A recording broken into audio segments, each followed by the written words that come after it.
ফের শহরে শহরে দুষ্কৃতী হানা, চলল গুলি।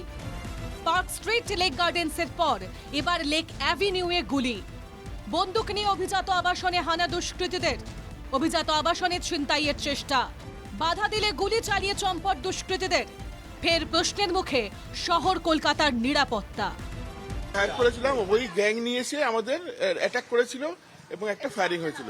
একটা ফায়ারিং হয়েছিল, বাস। 2 মাস ধরে আসতো, এক এক সময় আমরা হায়ার করতাম। তারপরে যখন আবার দরজা খুলে আমি ছিটকে এসেছি, ওদের দিকে দৌড়েছি, ততক্ষণ ওরা ফায়ারিং করে দিয়েছে। তখন দেখি আমার হাজবেন্ড ওদেরকে ধাক্কা দিচ্ছে, মানে ধাক্কাধাক্কি চলছে। ওরা নিচ থেকে চিৎকার চিল্লামিল্লি করছে, তখন ওরা পালিয়ে গেছে। ৬১ নম্বর লেক অ্যাভিনিউ লুট করার নাম করে এসে বাধা পেয়ে কার্যত গুলি চালিয়েছে। এই যে ফ্ল্যাট রয়েছে, অর্থাৎ 9th ফ্লোর, পুনম দে এবং দেবাশিস দে ব্যবসায়ী, তারা যেটা জানাচ্ছেন যে বৃহস্পতিবার একদম ভর সন্ধেবেলায় তাদের যে সাফাই কর্মী ছিলেন, সেই সাফাই কর্মী তিনি সাফাই করতে এসেছিলেন এবং তিনি গত 2 মাস ধরে এখানে সাফাই করতেন।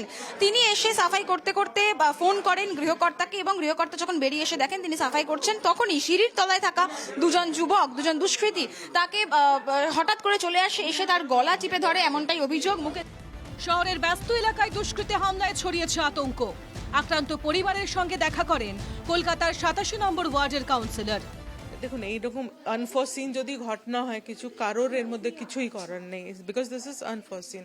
হ্যাঁ, পুলিশকে রিকোয়েস্ট করবো পেট্রোলিংটা আরও বাড়াতে, যদি কিছু সাসপিশিয়াস লোক দেখা যায় একটু অ্যাওয়্যার থাকতে। আর ইনফ্যাক্ট আমি লোকেদেরও বলবো, এরিয়ার লোকেদের, যে একটু অ্যাওয়্যার থাকা।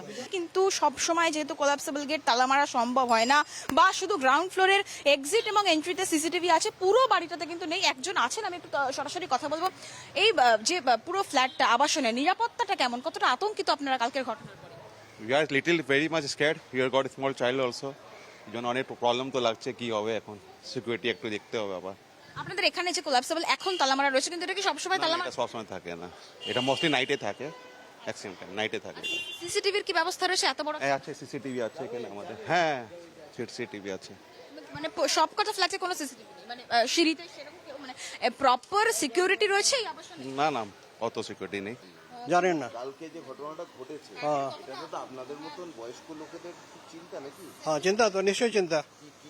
মানে ভয়টা কিসে? ভয় কিসে? আমি একা থাকি, আমার পার্সোনাল অ্যাটেন্ডেন্ট আছে, আর যে কোনো সময় লোক এসে আমাকে ওভারপাওয়ার করে মেরে দিতে পারে। শহর কলকাতা আর ওয়েব সিরিজের মির্জাপুর যেন মিলেমিশে একাকার। রোজই শহরে কোথাও না কোথাও গর্জে উঠছে আগ্নেয়াস্ত্র। 11 জুন কসবায় তৃণমূলের গোষ্ঠীদ্বন্দ্বে চলে গুলি।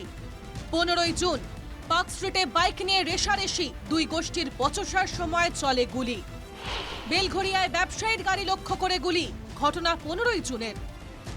লেক গার্ডেন্সে গেস্ট হাউসে গুলি চলে, বচসা চলাকালীন গুলি চালিয়ে আত্মঘাতী হয় এক যুবক।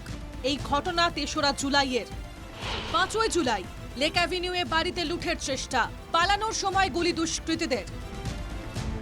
লেক অ্যাভিনিউয়ে লুটের চেষ্টা ও গুলি চালনার ঘটনায় 3 জন গ্রেপ্তার। সাফাই কর্মী সন্দীপ দাস ও তাঁর 2 শাগরেদ বাবলু দাস এবং সুভাষ দাসকে গ্রেপ্তার করেছে লালবাজারের গুন্ডা দমন শাখা। ধৃতদের 15 জুলাই পর্যন্ত পুলিশ হেফাজতের নির্দেশ। শাসক দলের প্রতিশ্রুতি ইশার, শহরের নিরাপত্তায় ব্যর্থ প্রশাসন, অভিযোগ বিরোধীদের। কলকাতা এখন হচ্ছে ভয় দেখিয়ে তোলার কেন্দ্রবিন্দু, মানে রাজধানী হয়ে গেছে। আপনি তোলা না দিলে আপনাকে গুলি চালাবে, পাশ দিয়ে গুলিটা যাবে, আর তারপর যদি বারবার না করেন তাহলে বুকের মধ্যে গুলি লাগবে, আর পুলিশ কোনো ব্যবস্থা নেবে না, কারণ পুলিশ এই তোলার ভাগ পায় এবং ওই তোলা কালীঘাটে যায়। লেক গার্ডেন্সে shoot out, Bandel shoot out, কথায় কথায় গণপিটুনি, এবারে আবাসন, সেখানে আবার গুলি। গ্রেপ্তার না, শাসকের বেশি ঘনিষ্ঠ হলে আত্মসমর্পণ। এখানে এসব কাণ্ড করার চেষ্টা করছে, কিন্তু পুলিশ কড়াভাবে ব্যবস্থা নিচ্ছে। এর সঙ্গে সামগ্রিক আইন শৃঙ্খলার কোনো সম্পর্ক নেই, আইন শৃঙ্খলা অত্যন্ত ভালো।